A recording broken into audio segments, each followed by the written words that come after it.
Hi, in this video I'm going to be talking about a tool that you can use to help a child learn a skill.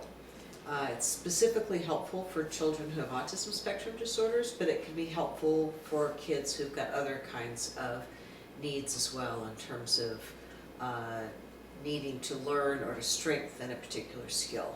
And this is an evidence-based practice that shows a lot of promise with social skill instruction. And the skill is video self-modeling.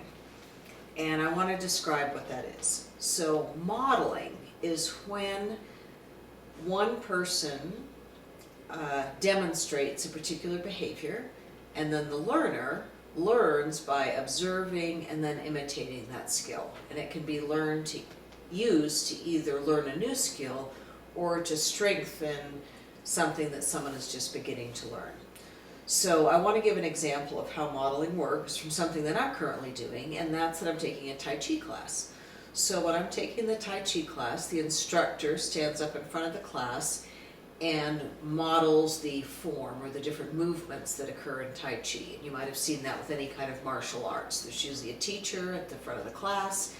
They teach some different sections of the movements, and then the class does it along with the instructor, imitating what the instructor does. And over time they might get closer and closer to doing what the instructor is doing. So that's modeling as a form of teaching a skill. Now, video modeling is when instead of watching someone live in a classroom or in a therapy office or in a home, you watch video. Now again, this happens with all kinds of exercise programs. So for instance, you might learn to do Tai Chi through watching a video of someone doing Tai Chi and having someone teach it through watching a video. So that's called video modeling, and that's used a lot in different kinds of exercise programs. So you can get a video that shows you how to do not only Tai Chi, but Pilates or a particular kind of ab workout routine. And so you're not watching the instructor in the class, you're watching a video of the person doing that instruction. Now, if we take it one step further and call it video self-modeling, that is when a person watches a video of themselves doing the skill. Okay, now to use my example of the Tai Chi class, there could be a couple of ways that this could be done. One is that someone could take a video of me, just like right now, someone's taking a video of me talking. Someone could take a video of me performing the Tai Chi movements to the very best of my abilities. I could really work to get it down and do it extremely well. Someone could take a video of me doing that, and then I could watch myself doing it as a way for me to be further strengthening that skill. And another way that that could be done is, let's say I couldn't really yet do a very good example of how one does Tai Chi. So I did bits and pieces that were good and bits and pieces that weren't so good. But maybe I had a very skilled person taking a video of me, or someone with some moderate skill who knows how to do some editing, and then they would take those bits and pieces that I had done, some of which were good and some of which were bad, they'd edit out the bad bits, and then they could show me a video of myself doing it very well, even though that really wasn't how I did it in the first place. And then I could watch myself performing the skill at a higher level that I'm really already at. So either one of those methods, where you either have rehearsed the skill and someone just does a flat take of that, video take of that, or you have someone who's got a modicum of editing abilities and they take a video of someone doing bits and pieces of the skill well, edit out the bad bits, and then end up with a nice looking video of someone using the skill. And so that's video self-modeling. And the way that this can be used to teach or strengthen a skill for a child, especially a child on the autism spectrum who's maybe having trouble learning a social skill, is that one can break down for the child the skill into its component parts. And you might want to check some of my other videos. I have one, for instance, on task analysis that talks a little bit about this idea of breaking down something into all of its parts. But I'll use my Tai Chi example. So for instance, when I go to a Tai Chi class, they just don't go through all of the movements all at once without any instruction and then just expect you to do it.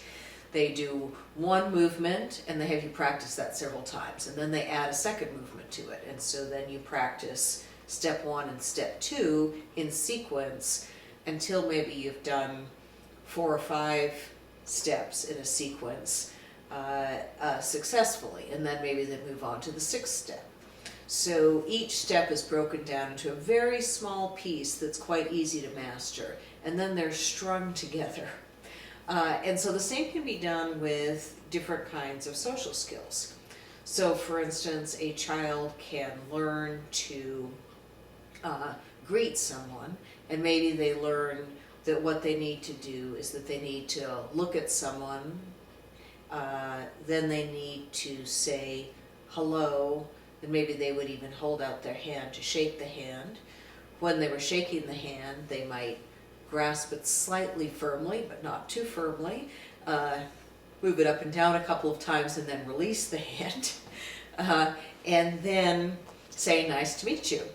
And so when we think about it, even just something as simple as saying hi, shaking someone's hand, and saying "nice to meet you" might take, really in a way, several steps that might need to be mastered. And so if you're going to use video modeling, self-video modeling in this case, to help the child master that skill, you could either have the child rehearse and practice the skill a number of times and then take a video of them doing it. Or if you had some video editing abilities, you could take some clips of it, edit out the bad bits, as I said before, and either way you end up with a short video that shows the child performing the skill at a fairly high level. Then the trick to that, what do you do with that video? It's not just for the fun of making it, but it's to help the child learn the skill. So remember, modeling is when the child can see and imitate the behavior. In this case, they're seeing and imitating their own behavior. And so then they watch the video on a number of different occasions, and they see themselves being socially successful. They see what the skill actually looks like that they are performing. And it is a great tool that can be used. I think it's really similar to a social story. So for those of you who are familiar with the idea of a social story, a social narrative, the information about what the child is doing, the skill that they're trying to learn, is presented in a very positive manner, and we're not focusing on what they shouldn't do, we're focusing on what they should do instead. The idea of replacement behaviors. I have another video on that if you're interested in that concept. So we're trying to set it up so that they can see in a very positive and supportive way the skill that they're trying to master. So it's a kind of a video-based social narrative or video-based social story. And the way social stories or social narratives are used is that the child, prior to being an experience, say where they might need to greet someone, reads over the social story, or it's read to them. And with the video, it can work in the same way, but instead of reading it or being read to, they just watch the video. And one of the things that I like about this is it uses a technology that people really have increasing access to all the time. So a lot of people have a smartphone, and they might be able to do a video on their phone. So for instance, I have an iPhone. I sometimes grab my camera right in the middle of a therapy session, and the child will be working on a skill. So when we're working on a skill, it could be accepting no, or making a greeting to someone, or following instructions. And after we've practiced it 1 or 2 times, I might say, let's make a video of that. And then we have the child, so I just grab my camera, I take a quick video of them doing it, and then we watch it. And now in this case, I try to get them to do it well, because I don't have the time right at that moment to do the editing and so forth that might be involved.